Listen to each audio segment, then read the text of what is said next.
Hebrews 12 verses 1 to 29. Wherefore, seeing we also are compassed about with so great a cloud of witnesses, let us lay aside every weight, and the sin which doth so easily beset us, and let us run with patience the race that is set before us. Looking unto Jesus the author and finisher of our faith, who for the joy that was set before him endured the cross, despising the shame, and is set down at the right hand of the throne of God. For consider him that endured such contradiction of sinners against himself, lest ye be wearied and faint in your minds. Ye have not yet resisted unto blood, striving against sin. And ye have forgotten the exhortation which speaketh unto you as unto children, My son, despise not thou the chastening of the Lord, nor faint when thou art rebuked of him. For whom the Lord loveth he chasteneth, and scourgeth every son whom he receiveth.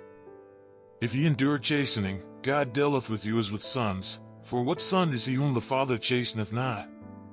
But if ye be without chastisement, whereof all are partakers, then are ye bastards, and not sons.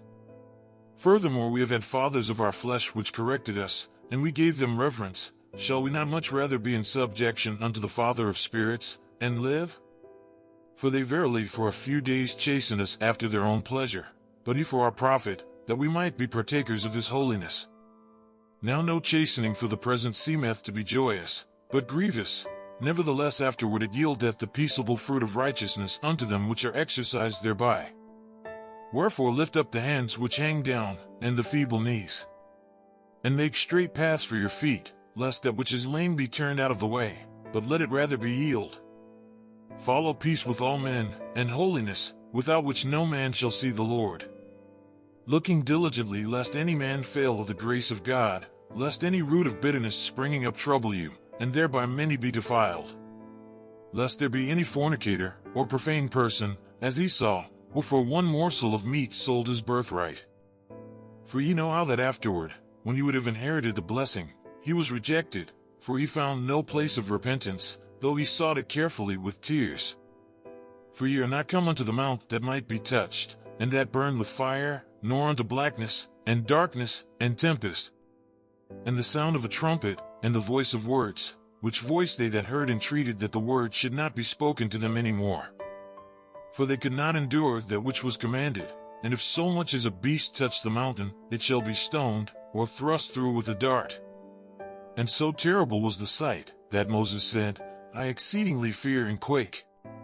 But ye are come unto Mount Zion, and unto the city of the living God, the heavenly Jerusalem, and to an innumerable company of angels, to the general assembly and church of the firstborn, which are written in heaven, and to God the judge of all, and to the spirits of just men made perfect, and to Jesus the mediator of the new covenant, and to the blood of sprinkling, that speaketh better things than that of Abel.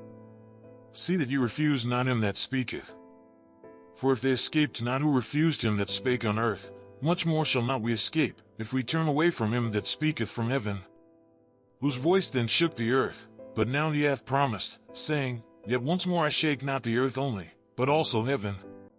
And this word, yet once more, signifieth the removing of those things that are shaken, as of things that are made, that those things which cannot be shaken may remain.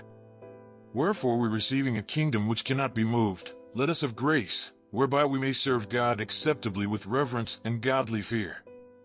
For our God is a consuming fire.